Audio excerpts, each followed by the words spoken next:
Well, hello, YouTube. I had to push the button. I have not forgotten how to do that. So, hey, it's been a while, almost a month. Oh my goodness. Yeah, this thing called life, jumps in. All is well. Everybody's okay. Our fingers are attached, toes and stuff. No, it's just been a crazy week, or crazy month of October and November. All my professional certifications all decided to expire. Actually, they didn't all decide to expire, but they all expired on the about the same time.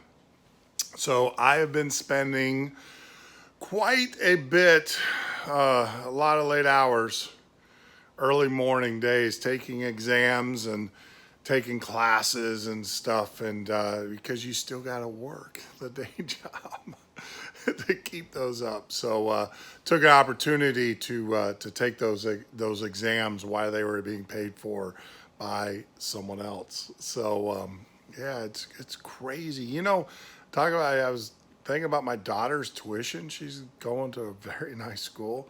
My youngest daughter, my other daughters have graduated and moved on and have family and everything. But I was thinking about my certifications. Oh my gosh, it's like going to college all over again, but you cram them in. They're 8-hour days, and it starts at 3 in the morning.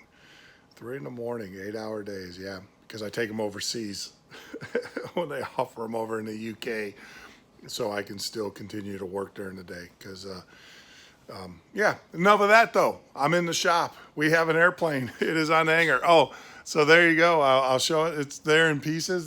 That's the pieces are all primed, ready to go. The skins are up there, and they're primed, ready to go. We are back in the shop, but I got a mess on this bench. That was the other thing we decided to do. Oh, paint booth, blow up paint booth, 30 foot by 15 foot by 8 foot, I think, or something like that. So I have that. So you guys will be seeing me because I decided that I'm going to paint my own plane and everything. But also on top of that, being that it is the fall here in Florida, it is prime fishing season. So my weekends have been taken up with fishing. So I've been working on the boat and everything, the small boat, not the big boat that's sitting out there, but the smaller boat. We'll get working on the bigger boat here when it gets really cold in about January, and we're not out on the water. So not much going on, except I think I just gave you the lowdown. I didn't forget about you. I didn't give up on the plane. I'm not going to give up on the plane. Have some good news on that. On an airplane. Found another plane that I can rent. I belong to a club, and clubs are great, but the one that I went to, COVID and health and stuff went out. They went out of business or closed down, ceased operations, sold the planes, and so now I found another plane a little bit further up the road. That I can rent. Really nice facility, though. Really nice at Williston Airport, X60 in Williston.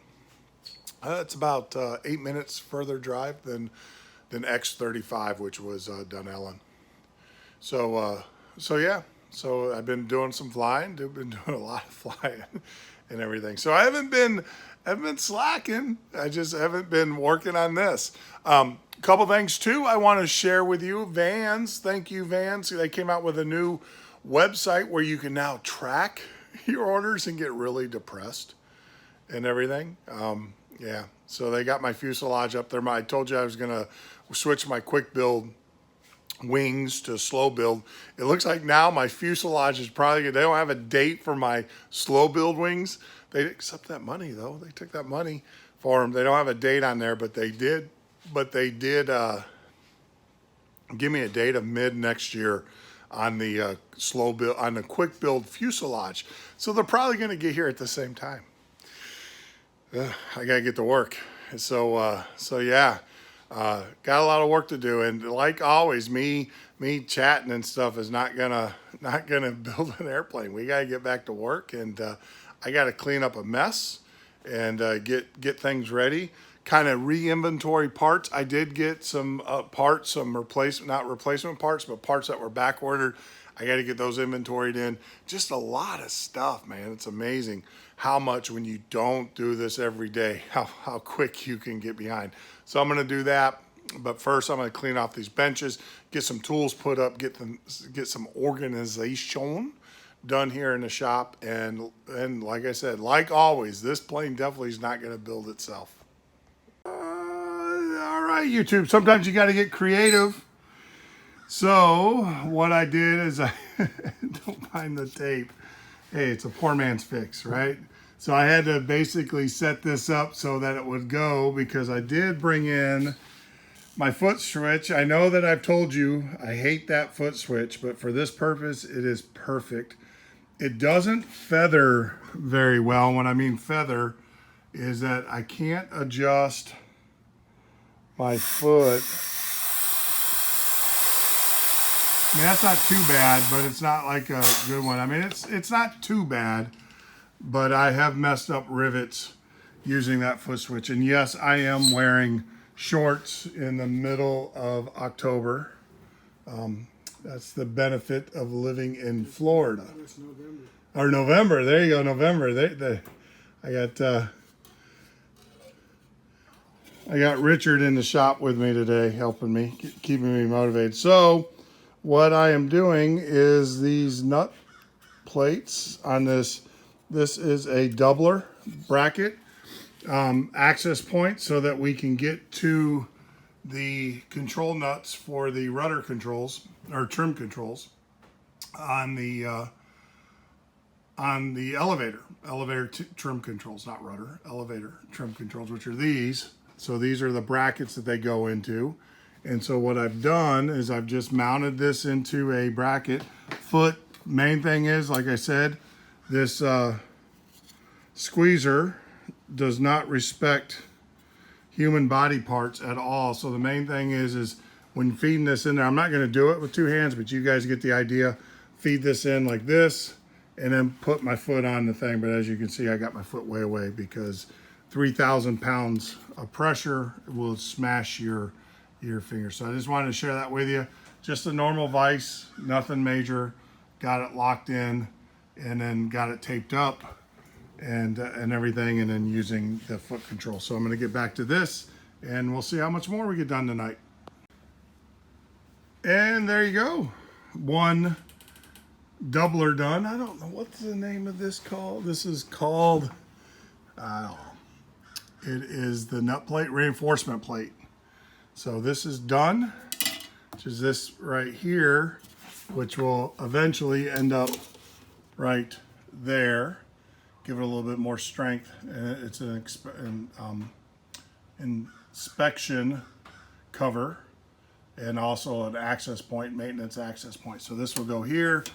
And then we've got to do these pieces. Now these are going to be back riveted. You've seen me back rivet before. Nothing major. It's just the only difference in back riveting versus normal riveting is that we tape the heads. We tape our rivets, put our rivets through, and then take our piece like this. And then we have a back riveting, and we do it on the metal. And so the flat part goes against this, and then we pound down. Back riveting is probably, they say, the easiest type of riveting that we'll do. I don't know. All riveting to me seems pretty easy now, and I'm not trying to be cocky or anything. It's just, it flows. After you do a few hundred of these things, if not a few thousand, you get pretty good at it. But so yeah, so we're going to see if hopefully tonight we'll get these back riveted. And I got to switch out. I got to switch out this and go to my my pneumatic with my back rivet set, and we will get this done. Also want to say, for those that were worried about putting this in those jaws, not a mark. Just wanted to share that with you guys. So it is more than safe to put these and mount those into those jaws. If you wanted to, you could use 2 blocks of wood to protect it, but I think you're good. All right, so back riveting. So you place your rivets in there. You take your piece of tape, See if I can do this with one hand. Place that on there so all this does is hold the rivet in place. It's no big deal. Run that down, run that down. I typically just leave my tape on even after riveting them. And then that does that. Move this out of the way so you don't mess it up. Turn it back over with one hand. Let that, it's not sharp. Let that down, and as you can see, those are all sticking up. Then you take your piece that you're going to back rivet, and it fits like that. This is your back rivet set, and you make sure you're on this metal and you all the way down. Very